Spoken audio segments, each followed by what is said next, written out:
Hey folks, welcome back to a special edition of the e-commerce playbook podcast. Really excited to talk today to one of our partners, Yacine Sibous, who's the CEO and co-founder of Parker.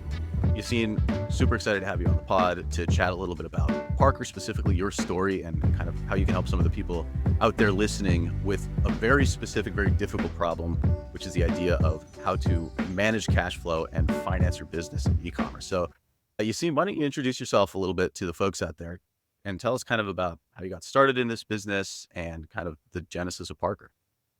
I'm Yassine. I'm one of the co-founders of Parker. Really, the way I got started building Parker was by just starting out by building my own e-commerce businesses. So I was just a college kid trying to get financial freedom. And I thought, I was studying physics and computer science. I thought I was going to be building quantum computers, but I also was really interested in the idea of building my own lifestyle business. And so with some friends, got involved in building some e-coms. We sold, everything from iPhone cases to stuffed animals to UV light cleaning pods during COVID. And while I was doing that, I sort of realized that for every major pain point you have in building your e-com, there's a major technology platform that helps you solve it. So if you're trying to build your store, you have Shopify. You don't have to hire developers. You can just use Shopify. If you're trying to access suppliers, you have Alibaba. If you're trying to figure out your shipping issues, you have things like Shipball. But if you look at the finance stack for e-com, we're still, the whole community is still using the legacy financial products that come from banks, or, you have merchant cash advances as products. But I just thought that there was like a lot of opportunity to build something better. And so that's how I conceived of the idea for Parker. So really what I wanted, the tool I wanted was just like a one-stop shop for all my financial needs. I just wanted to go one place to do my accounting, to figure out my taxes, to get access to checking account, credit cards. And really the way we got started was we thought, hey, we always had problems with our Plum card with the limits that we had. So we thought, hey, let's build a better credit card for e-commerce and let's make it so that the limits that we get are tied to our revenue, right? So, with our Amex or Cap One cards, we just get our limits cut down at random, and we didn't know why because our business was doing better. So we thought we can do a better job by just actually setting limits tied to revenue and profitability. Yeah, that makes sense. Okay, so since we're talking about that, let's dig into it a little bit more. So, and actually maybe let's take a step back. So you've already described a little bit what Parker is or kind of alluded to it, but so let's if you could describe in one sentence what the Parker product is, how would you describe it? Parker product is a banking platform for e-commerce companies, which means that we offer you checking accounts, credit cards, financial analytics, accounting automation, all designed for your e-com. Right. Okay, yeah. So I think the important thing to pull out there is that, or in your description kind of your story, it's clear that there's a sense in which all of the other problems in e-commerce people feel are solvable. But I feel like there's a real sense, and you were kind of alluding to this when we talked before we hit record here, that there's a sense that there's nothing that you can do about, let's say, credit terms or just the way that you finance your business. It feels like this very big, scary thing. And part of what Parker provides is sort of shifting the terms or the kind of shifting the playing field so that the sort of financial instruments that you're using make sense for e-commerce specifically. So let's talk about maybe some of the specifics of how Parker is useful for e-commerce brands uniquely.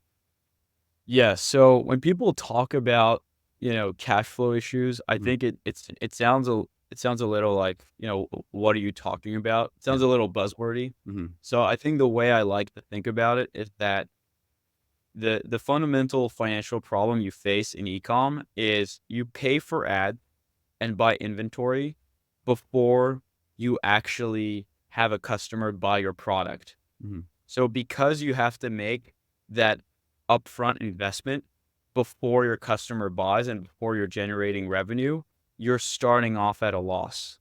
And so the way to circumvent that is to make it so that you bridge the time delay from the time when you are making that inventory purchase or that ad purchase to when the customer actually buys. And the way we solve for that is by actually building out what we call rolling terms.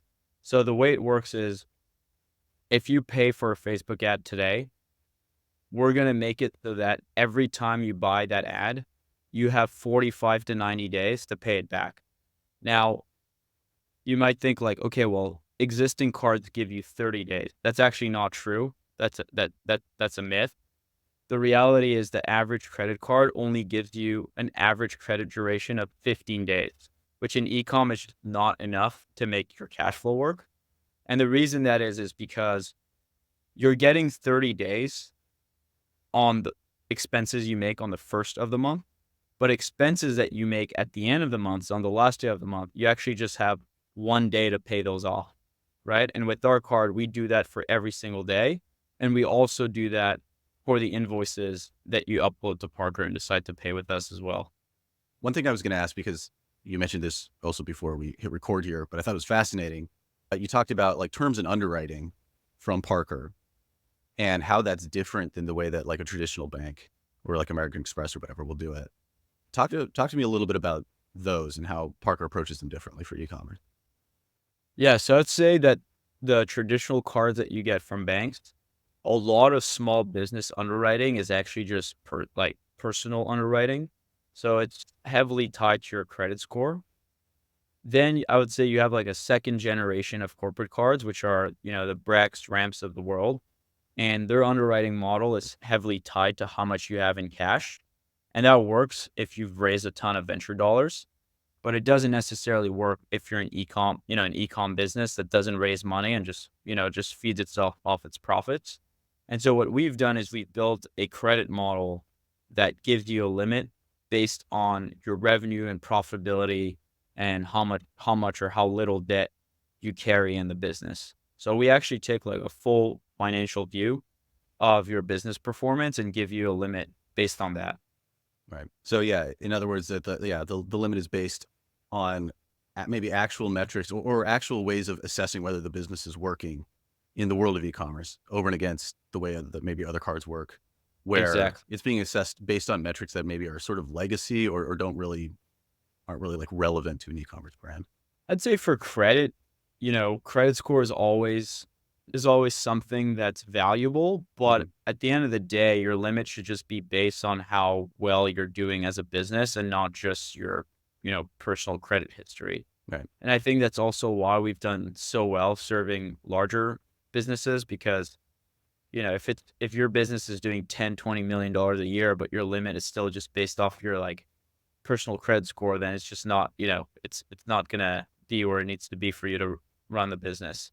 And there's plenty of times where people come to us and they're in a situation where they're like paying off their cards 5, 6 times a month because their limit's just not high enough. Um, okay, so let's talk real quick then. Let's bring it to sort of maybe more like tactical, practical level here. Let's talk a little bit about the sort of like financial factors maybe that people aren't considering. Generally speaking, that because we talked a little bit about this before about like the way that people get in trouble when it comes to cash flow, cash conversion cycle, financing their business. What are the sort of things that people aren't thinking about right now in that field that maybe Parker specifically helps solve for? With our card product, it's really on the cash flow side. So people oftentimes will just miss time, like their inventory buys and their ad buys, or just they'll, they just won't give themselves enough time to build up a cash reserve to buy the inventory they need to fulfill to their customers. And so one, by, allowing people to pay over 90 days, that helped them solve that problem. And then I would say on our analytics product, really what we help people understand is the profitability of not just the overall business, but every product they're selling. So oftentimes we see that people would be selling products that don't make them any money. And so they should Mhm. either just increase the prices or get rid of those products. So that's something where, those are like two that come to mind. They're just very clearly issues. But another one that I think is interesting is especially for businesses that have subscription products, sometimes they're not aggressive enough and they're leaving a lot of money on the table by not scaling their ad spend. And so what I mean by that is if you're selling a subscription product and, you're like your lifetime value, the lifetime value of a customer is over 12 months. You know that if you acquire a customer, they'll be, buying a subscription for you over 12 months. A lot of smaller, like, bootstrap businesses are super conservative on their acquisition costs, and so they'll always try to be profitable just on first order. But if that's the position you're in, maybe you can afford just scaling with a lower ROAS and being profitable on second or third order. And sometimes the reason you can't do that is because it'll create a cash flow problem, right?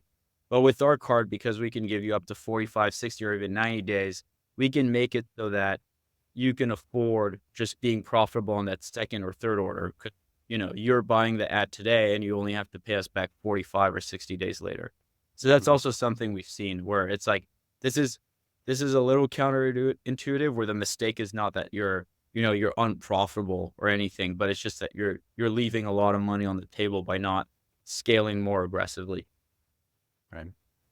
Yeah, I was going to say, like, one thing that we always often talk about on the podcast is extending your LTV window as wide as you possibly can, which because that allows you to push really aggressively on first order. And it sounds like part of the thing that Parker provides is the ability to expand that window. So for most people, Exactly. like for so many brands, like you have to be first order profitable to even survive. For some of our subscription brands like Brand Worth or whatever, we can extend that window to like 45, 60 days, which is really, really helpful because it allows us to really press on Facebook. But if you can get that window wider in any way so that you can, again, you have to be aggressive on first order, then like that's incredibly advantageous to growth. Um, Exactly, yeah. That's yeah, that's essentially what we allow you to do is just we can get that window up to, like, 3 months. yeah, So, that gives you an ample amount of time to, like, make your money on that acquisition. right. Makes sense. Cool. Okay, I think maybe we've covered all our bases here. Is there anything else like you want to leave people with, either about just thinking about finance in general, or something else that you want to say about Parker that you want to leave our listeners with? Yeah, I think we're evolved, so historically, we've mostly been known as a corporate card product, and we're evolving our product suite quite a bit to include banking, accounting automation, a ton of financial analytics. So if you're the kind of merchant that's just excited about tech products in the industry and you actually want to be part of the development of a new product and see your feedback inputted in this new product we're building and you think what we're doing is interesting, then I think this is a great time to sign up or even just reach out to me because we're looking to sort of have like a community driven style of building our products. So yeah, we'll have like people, we'll take a lot of people's input in building it. So I think, yeah, just feel free to reach out to me to discuss. Right on, cool. All right, you see, well, appreciate your time. Thanks you all for listening. And let's send, if you're interested in learning more about Parker, you can go to getparker.com/CTC. I think that's the domain we're going to be going for. Check that out and you can jump on and get started with Parker. But all right, you see, man, appreciate you joining us. And thanks you all for listening. We'll talk next week.